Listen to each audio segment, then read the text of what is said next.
Hey, I'm Jill Deacon. Welcome to another episode of A Love Affair with the Unknown.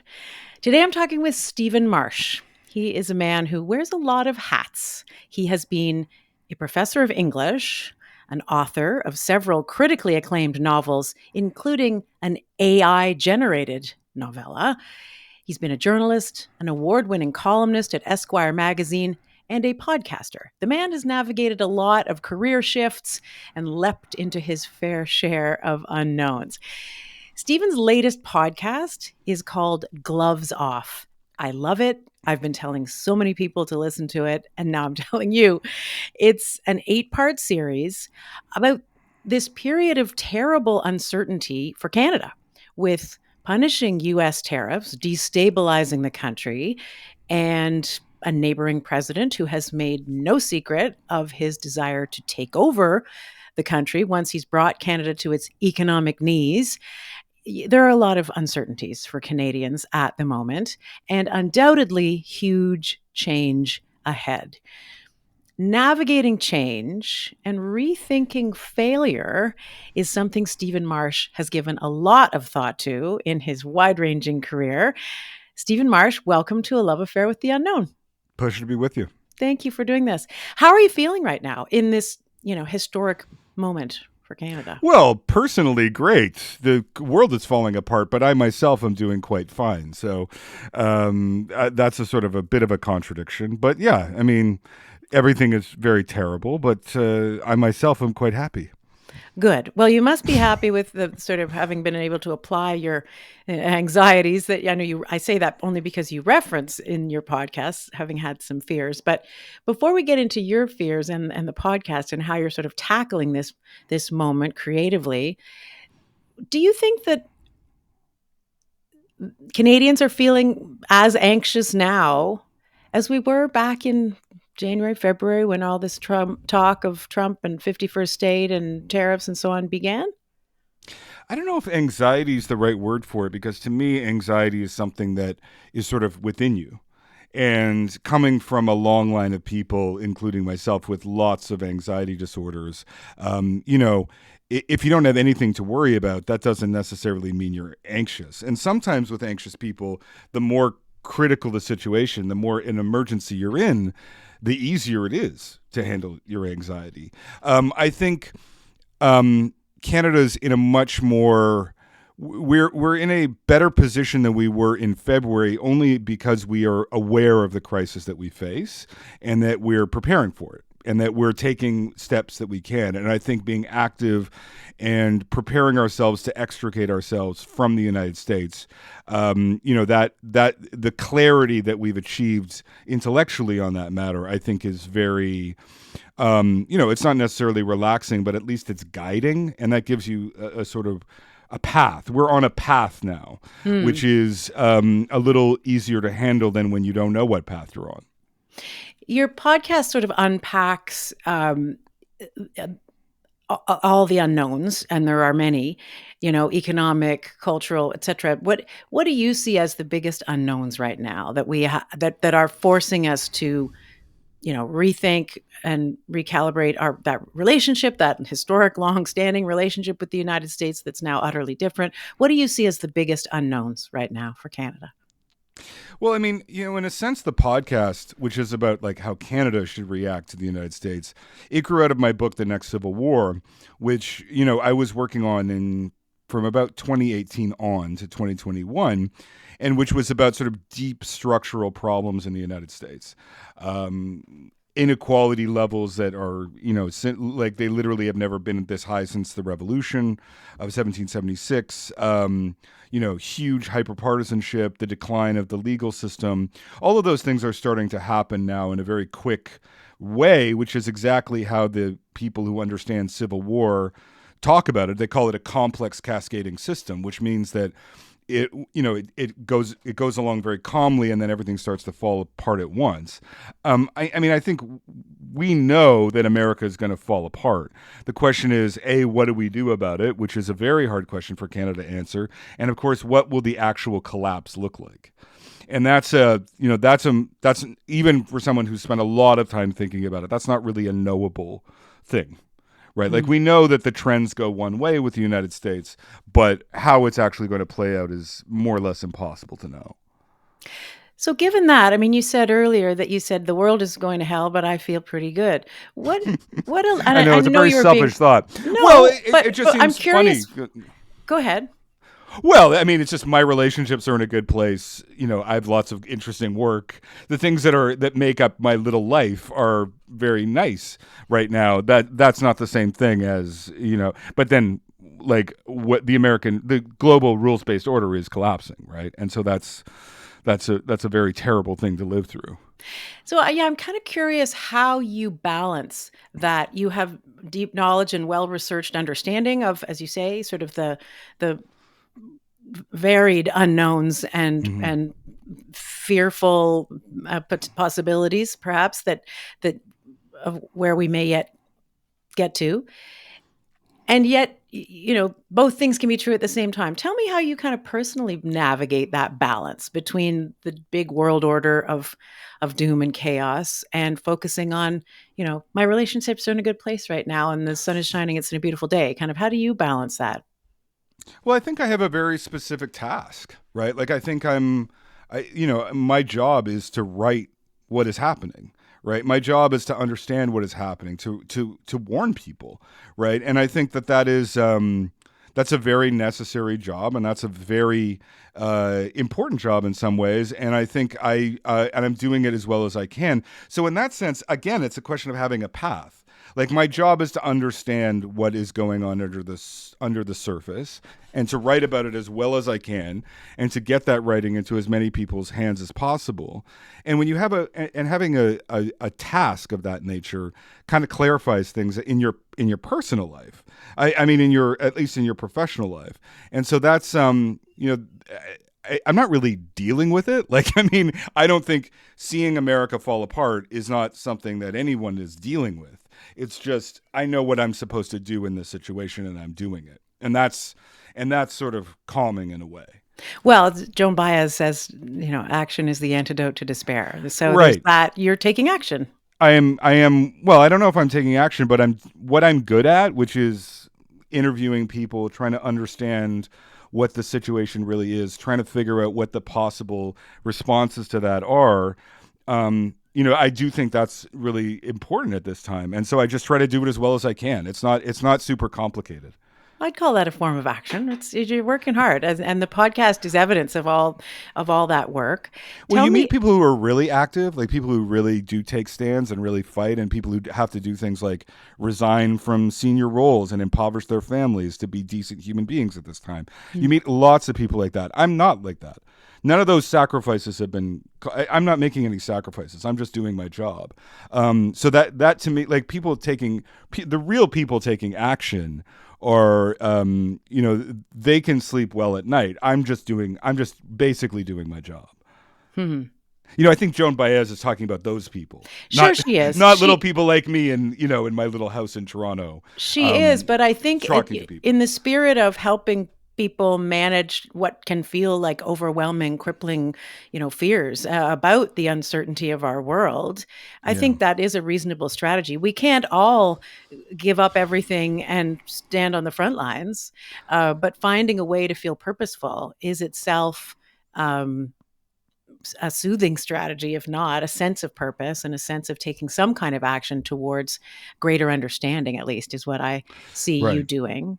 And I also will say that I want to ask you about this because there are aspects to your podcast, the episodes that I've heard thus far are that are you know to make you quake in your boots in Mm, terms of outlining really the degree of unpreparedness that this country, the depth to which we are so linked and so dependent on America, from defense to economics and so on, and trade and everything. And yet there are people that you speak to and points of view that you include that suggest that Donald Trump has done our country a favor. And mm, I love the idea that uncertainty is really, the flip side of that coin of uncertainty is possibility. And possibility can be any number of things. So tell me a bit more about what you're hearing and learning about what else might come of this terribly challenging time with Canada-US relations that may, in fact, be something we look back on and give a little, if we can imagine it, thanks to the US. Well, I don't know about thanks, but I mean, I think what is happening, and I think it is genuinely happening, is that we're becoming independent in a way that we never have been. I mean, I think our country has always been more comfortable being part of international systems, usually led by other people. So, like, for since the Second World War, we've been part of the World Trade Organization, eager members of NATO. Our military is built for interoperability. Our Secret Service is built for the defense of Canada, but we don't interfere with other people's politics. And we're part of Francophonie, we're part of the Commonwealth, we're part of large international institutions. And before then, we were just part of the British Empire, right? And we were part of all that entailed and the entire intellectual milieu that implied. That's not going to be true anymore. Right. And I mean, I think you can even see, like, the New York Times referred to us as a power last week for the first time that I've ever seen it. When New York Magazine sent an American reporter to report on the ground situation in New York for a cover story, the ground situation in Canada for a cover story in New York Magazine, that's never happened before. And the reason for that is that we are actually more powerful today than we have ever been at any point in our history as a country. How that so? said, we are going to actively shape the next phase of the geopolitical order. We're going to be one member doing that in a way that before we've always been some part of some group. But what the Canadian Prime Minister says and does in international trade and in international military arrangements matters more now to the world than ever before. Right. Before then, we've always just been part of some group that you talk to the members of the group who are usually run out of Washington or London. Right. That's not true anymore. But what comes with that is uncertainty for two reasons. One, we don't really know how to be a power. We've never thought about power. We've always thought about what it means to be a good global citizen. We've always thought about what our moral position should be. And I mean, I think one of the reasons this podcast is resonating so much is that we're asking like realpolitik questions, like how should Canada be trying to manipulate politics in other countries? That's the kind of question we're going to have to ask ourselves. We don't have a tradition of asking those kind of hard, nasty, political, hard-nosed questions. We have absolutely no tradition of doing that. And we have no choice. Like we are out in the cold, and we are going to have to figure out how to ask them. So, and the other thing is, like, when you're in a power, we're not guaranteed by anyone anymore. Like, NATO is much less of a guarantee. Obviously, the Commonwealth, that's not worth anything anymore. So that uncertainty is like we're going to have to stand on our own feet. It's a bit like leaving college. Explain to me how that translates to power, though, for Canada. Well, I think what we do, we are not doing as part of a group, right? Like we're not going to, it's not just going to be like, well, what does the World Trade Organization say? Canada will do that. What does NATO, what was agreed to at NATO? Well, we'll do that. Like that's not going to do it anymore. Right? What does America decide to do? Well, join or not join? That's not the kind of questions that we're going to ask anymore. And I mean, in the most naked instance, like in the first episode, I talked to a former CSIS agent. We don't have any foreign agents in other countries, right? Because we've been under America's umbrella for so long. So what that means is that India, Iran, China, Russia, they mess with us at will. We have no defense. We have no capacity to counter them. We have no agents in their country. Our country is full of them. That cannot stand. Like that's not going to. We're not going to survive if that's true, because we've lived under American protection for so long. We don't even think of these things, but we're going to have to start thinking about them right now, and that's power, nasty, real power that involves like not being a good person to stay yourself. And those are the kind of questions that Canada is going to face, and it really has never faced them before. Well, and to use your analogy of we've graduated from college and we have to stand on our own. It's, I guess, by power, you can also mean um, responsibility, because it's an opportunity to use that power and wield our position constructively for all of our betterment. But Well, can't, I mean, I but would not there's put it in those terms. I think those are the terms we want to be in, and those are the terms that we were in these international rules based order. I mean, that's a much better way to live. Don't get me wrong. What we're about to start fighting for is our survival. And that's a completely different set of questions, a completely different set of moral frameworks, a completely different intellectual framework than anything that we've done. So, like, the responsibilities that we have are now to ourselves first. And can we do Like, that? Can we go it alone? Given the military, for example, that we have right now, the military it's budget that we have right now.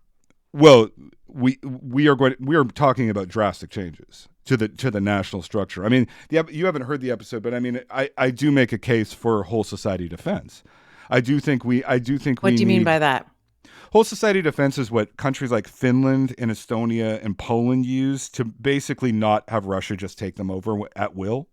It's partly conscription, but conscription actually really isn't what it is, because conscription is just young men. Whole society defense is exactly what it sounds like. So, like, every say woman over 60 in Finland would be absolutely trained in first aid and emergency preparedness and questions that would be very useful in the case of an invasion. And they do that because they're next to a psychotic country that is authoritarian, and the only way to defend yourself against authoritarian states is to be capable of arming your population more or less instantly. Finland has a population of 5.5 million people. They can put 1 million people in the field in 72 hours, right? Like, they are in a state of national military preparedness at all times, right? So I think questions like that, we're not ready to face that quite yet, but we are going to face those questions. We're doing it economically now. We're moving out of the way of the United States economically, but ultimately we're going to need to be able to defend ourselves. And we aren't right now. We aren't capable.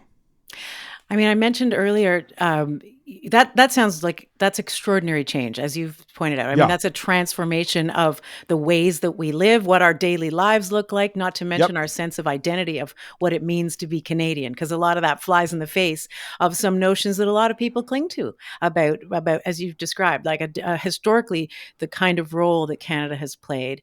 That's going to require a massive amount of change, both practically and psychologically for people. I Yeah. mentioned earlier, the number of hats that you have worn in your life. You've been a novelist, you've been a professor, you've been a magazine columnist. Yeah. Talk to me about change. I know that's a big extrapolation to go from how do you adapt your career, shaping language, to Right. to how an entire nation redefines itself.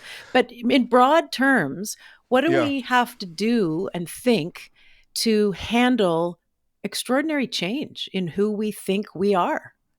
Well, I mean, I don't think the comparison is completely out of whack, because the truth is, the reason I changed, the reason I wore all those hats, is that I had absolutely no choice in the matter, right? Like, if I'd had my choice, I would have just been a Shakespeare professor in New York writing weird novels, like I was when I was in my late 20s, right? But that's not what life gave me. Right, like, things got thrown. My wife got a job here. We moved back, and then every industry that I entered started dying very quickly, and I had to adjust constantly.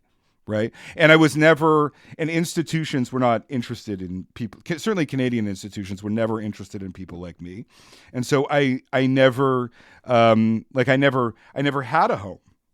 Like, I was always moving. Right, and now I'm completely used to it.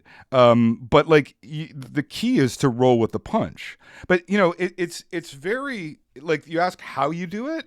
The answer is you have to do it, right? Like, and I think the Canadian people psychologically are definitely waking up to the fact that the change is here.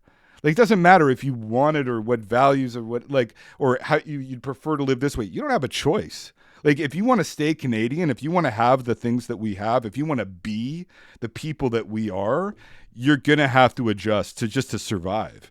I think as a writer, I have lived through a period of immense turbulence, right? Like immense, like the overthrow of print, the arrival of social media, all of these things, but and now AI.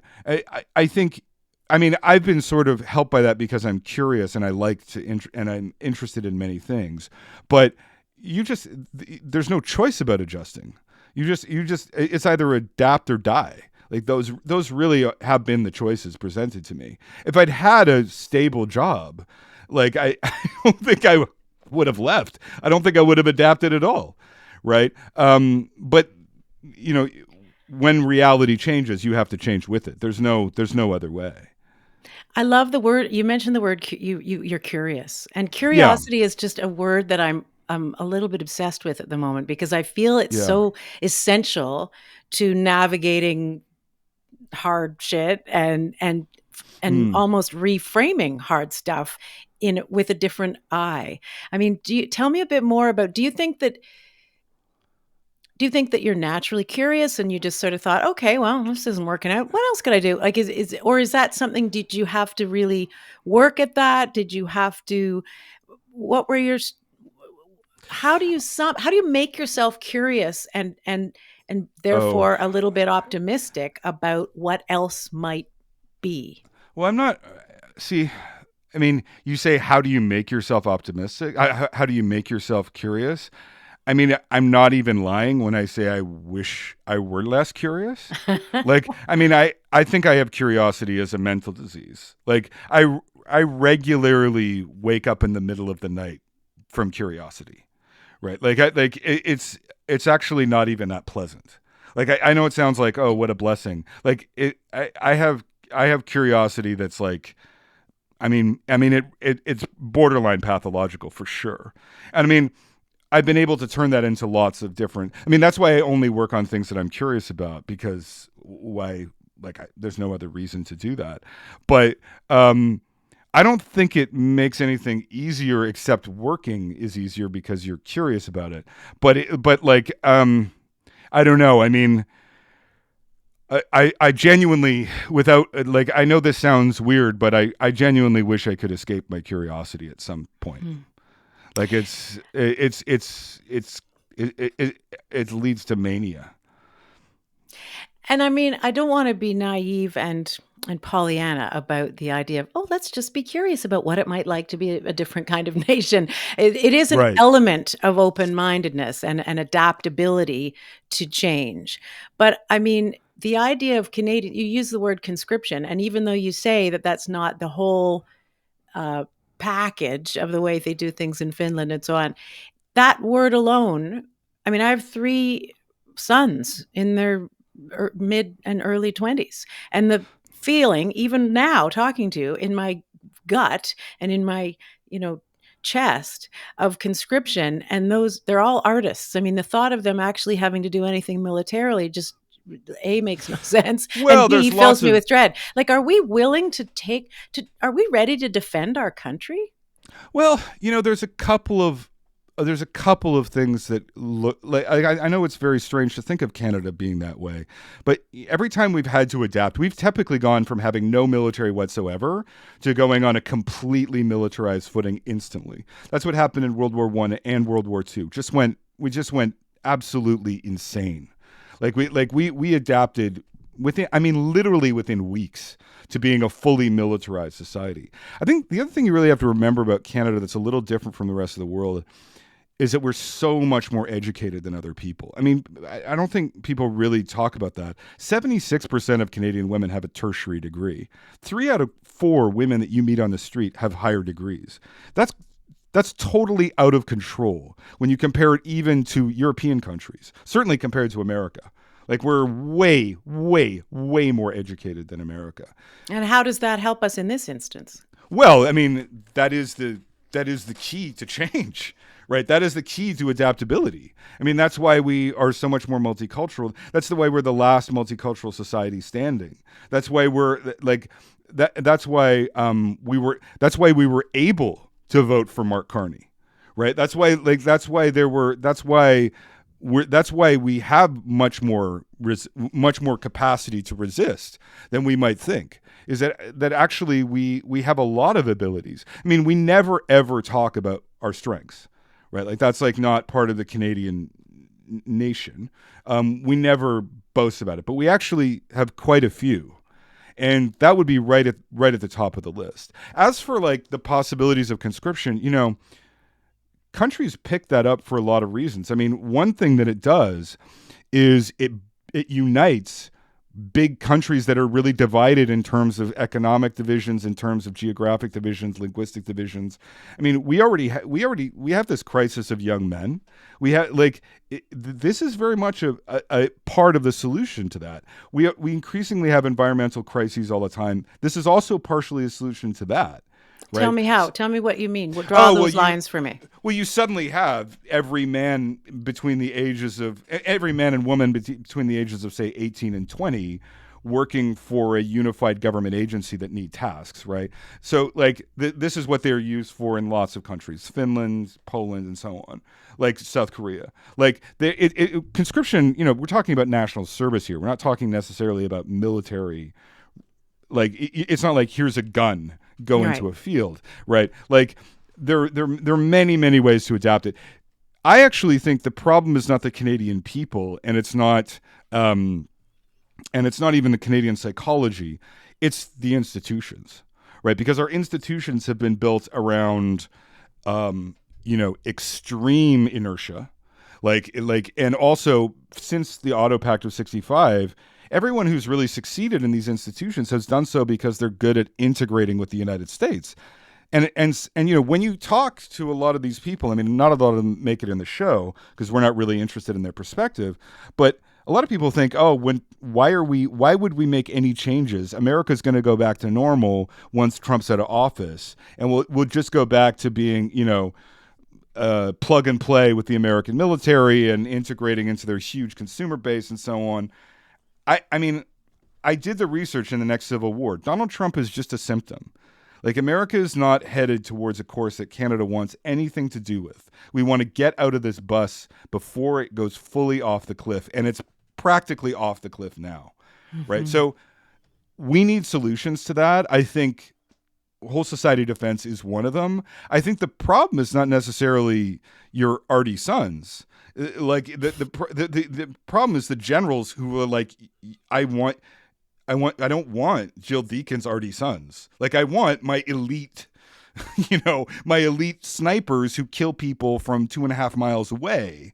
I don't want, to have to teach Jill Deacon's sons how to put out a fire. Right, but they're going to have to. They're going to. Well, I mean, they probably would be great. I mean, scratch them, they'd probably turn into natural born killers. They just might. Yeah. No, I hear what you're saying. It does start at an institutional level, but so much of it is about.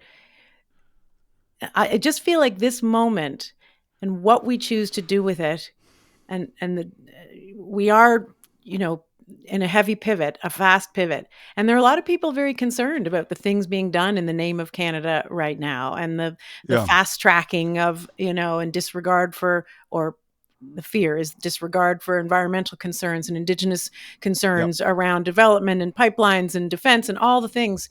I mean, there was an interesting conversation you have with Zita Cobb, the woman behind the extraordinary success of Fogo Island and sort of the rebirth, you might say, of the economic success of that very small piece and very spectacular piece of Canada.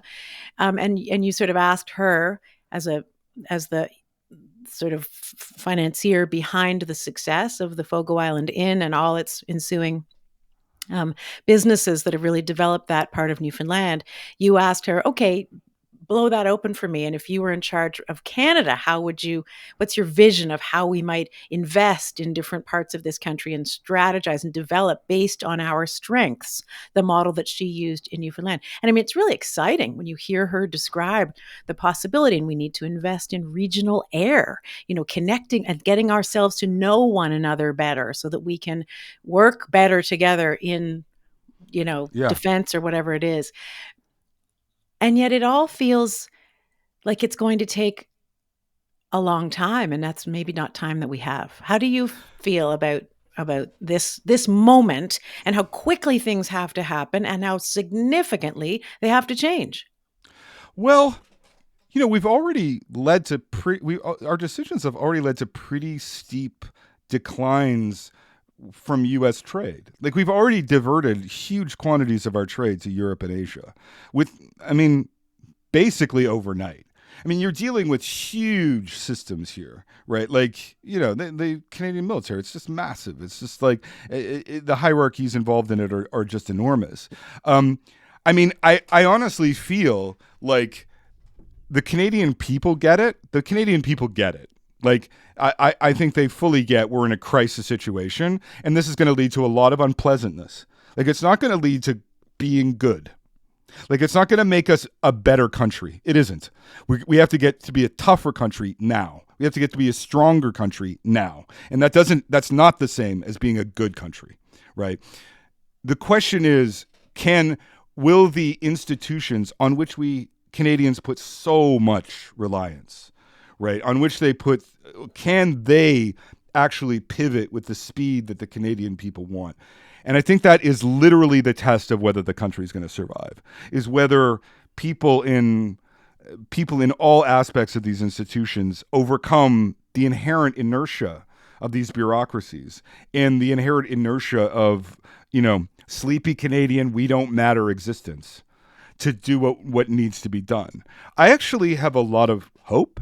I think, one of the advantages of looking at really catastrophic scenarios and like models that show like America falling apart and all this stuff is like, when I feel confident about something, I'm probably right. Right. Because, I tend to see like, oh, this is all falling apart. I do think because there's no choice. This is going to change a lot of things. A lot of people are not going to go to America. They're going to stay here and do things like build a spy service, right? The young lawyer who's 23 and is in Toronto. She's not going to actually be able to immigrate to New York and get a huge, massively funded job. She may actually have to stay and start to figure out how to spy on India, right? Like, there's not going to, as I said, like, the biggest impetus for change is not having any choice of the matter, right? Mm-hmm. And Canada absolutely is facing limited options for inertia.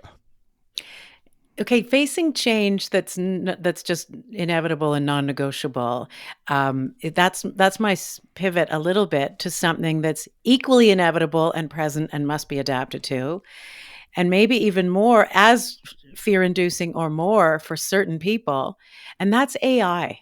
And I want to sort of pivot slightly to talk about the same principles as applied to that, because you, as you mentioned, you're a writer who's had to reinvent yourself over and over as the ground beneath your creative feet has shifted and disintegrated and so on.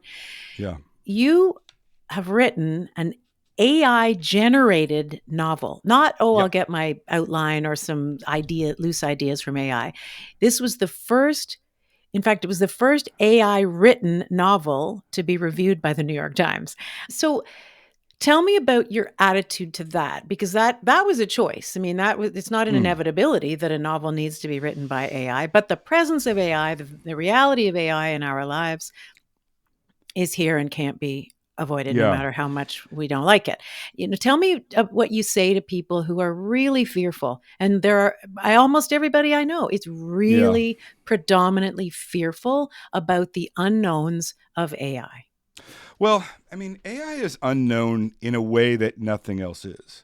I mean, one of the reasons that I'm a little calmer about AI, like the first algorithmically generated short story I wrote was for Wired in 2017. And then I used like GPT-3 and I think I used GPT 2.5 to do another story. And then I was working with Cohere, who are a large language model company in Toronto. And the way I learned about AI is that my wife is allergic to dogs. This will all make sense. My wife is allergic to dogs, but my daughter loves dogs. And so I would take her to the dog park. And at my dog park, Vermont Square Park, down the street, a lot of the early investors and inventors of artificial intelligence took their dogs there. And so I would hear So you were what picking they up were. poop with Jeffrey Hinton or something? Well, Jeffrey Hinton does live 4 blocks away from me, but I don't think he has a dog. But I certainly have met Jeffrey Hinton before and talked to him, and he's these guys are endlessly fascinating. I mean, you want to talk about curiosity. Like when you're starting to hear this stuff in 2018, I mean, it's just totally fascinating.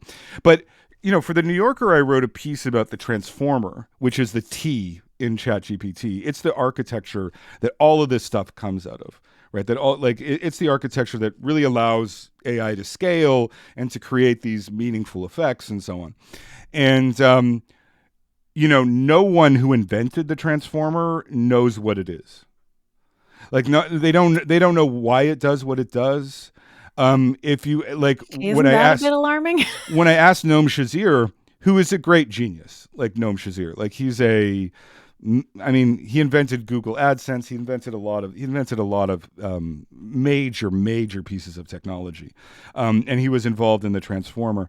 And I said to him, "What do we understand about what is our level of understanding of artificial intelligence right now?" And he said, "We're about where chemistry was in the 11th century. We're in alchemy territory. Like we don't know what it does, why it does what it does. We don't know what it's meaningful." So. You have it. Your title of this show is A Love Affair with the Unknown. But do people actually love the unknown? Like, it's a bit like a Star Trek episode.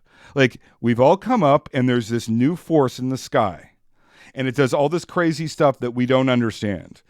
And meanwhile, the fact that the people who invented it don't know what it is, that has not prevented many, many people from pretending like they know exactly what this is and how it's going to play out. And when you hear the AI discourse, that's what it is. It's fear and greed. These are the human reactions to the unknown. This is our 8-brain reaction to anything that's unknown. Is this going to kill me?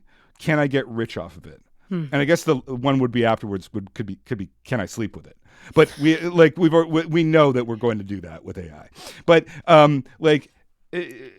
and that's the level of this discourse. I mean, to me, nothing written about AI is interesting even remotely, because it's not like all it is like projections onto this mystery, this very profound mystery that's actually quite magical. It's magical in the sense that, in the technical sense of magic, like magic is a power that we know is there that we don't know how it works. And that's what AI is. It's a hugely powerful thing. I mean, when I talked to these guys who invented the transformer, and I was like, "What are your anxieties about this? Like, what are you worried about in artificial intelligence?" None of them would say robot overlords. Totally, that's anthropomorphization. That's straight. That's from the movies. That's that's for the tourists. Like, if you want to, that stuff is strictly for the tourists. What they're worried about. And I mean, some of them have built these systems, is that they can come up with very, very good answers to medical problems, materials problems in particular. Like materials research is a huge field that nobody really thinks about, but which actually shapes everything that we do. AI is unbelievable at it. But they get answers that they don't know why the answer is correct. They just know that it is correct. And that creates a gap between human beings and our understanding of the world. We know an answer without knowing why. And so they're basically worried that science is going to die from AI, right? That's what the people who know more about this technology than anyone else on the planet, that's what they're worried about. I've had everyone who invented the transformer explain the transformer to me. I've had it explained by Jeff Hinton. I've had it explained by other brilliant Nick Frost, who's a totally brilliant Toronto guy too. I would say, and I'm not an idiot, and I'm not. I would say that I understand maybe 10% of what they're talking about, right? Like that's how, and I'm proud of that. Like I think that it was a fight to get to that. When you hear this discourse, you just have to remember that it's driven entirely by ignorance and projection, right? Like it's just people projecting fears and hopes onto a blank hole in space. Right. Which is so true. To be honest, it's true about most of our uncertainties. Exactly. I believe. And that's why you must the come title, up against this all the time, right? Well, absolutely. I mean, Yeah. it's like I started this, even thinking about all of this, with, going through long COVID or having a cancer Right. diagnosis. I mean, Right. what you do with that unknown is what we tend to do is project fear and scenarios that aren't in fact true yet. So Yep. it's the same principle. Yep. 10% is wildly impressive to me about No, I think I'm proud of that number. Because I think you should be, because AI is that's years of work to get to that. Well, yeah, and I don't understand most of it. So you're right. We do extrapolate from, let's face it, most of us know what we do know from the movies. So of course we're getting it wrong. But I love the courage with which you've just decided to, instead of being fearful of, this, technology could take away my career as a writer, you've just said, here, let's do it together. Let's see what happens. Like that's a curiosity. That's an attitude. You said at the very top of this podcast, just to kind of bring us back to where we started, you said something along the lines of using the word anxiety. And you said sort of anxiety is inside us. And I also read that, I know in your 2023 book, I think, on writing and failure, you say that failure is not an external state, which I take both of those things I interpret both of those as the idea that this is an inside job. I mean, it's the story that we tell ourselves. Yeah. I mean, I think anxiety to me literally is a psychological condition. Right?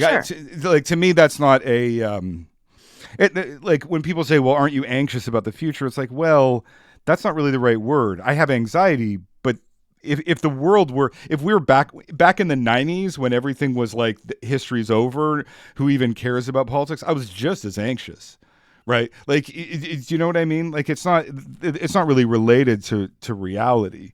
I do think, the unknown does create these weird tests of our character, right? Like how are you going to react to it? I mean, when I was the reason I wanted to make art with AI is, I think it's because I saw it way before ChatGPT, right? I saw it in its earlier forms. I saw it in earlier iterations when it was at whatever 175 billion parameters and really, could do amazing things, but it wasn't, it hadn't become robot overlord stuff. And that to me, like, what matters in literature, what matters in creativity is that you love a tool and you use that tool to make something meaningful. And I don't think AI is going to change that at all. Like, I think everyone, I think I'm certain of it. Like, I don't think people are going to want automatically generated art unless it is imbued with the spirit of a creator, which my novel absolutely only I could make it, right? Like, if some random person decided to pick up ChatGPT and do the same thing as I did, they couldn't. Right. Only I could make it, right? And so that's why I did that experiment, right? Not to really I don't know, not to take away the power of AI or to deny that it has consequences that are unfortunate, but like to say, like, this is a reality. Let's make something beautiful with it. I think that's how I want to react to the world. Like, that's how I aspire to react to the world. I love that.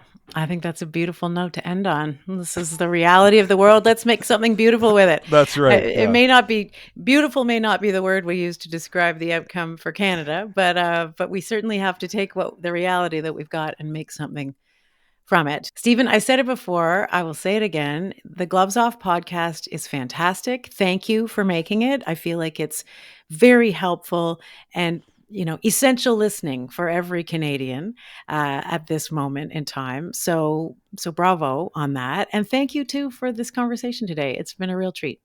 Thanks so much, Jill. Real pleasure to be with you.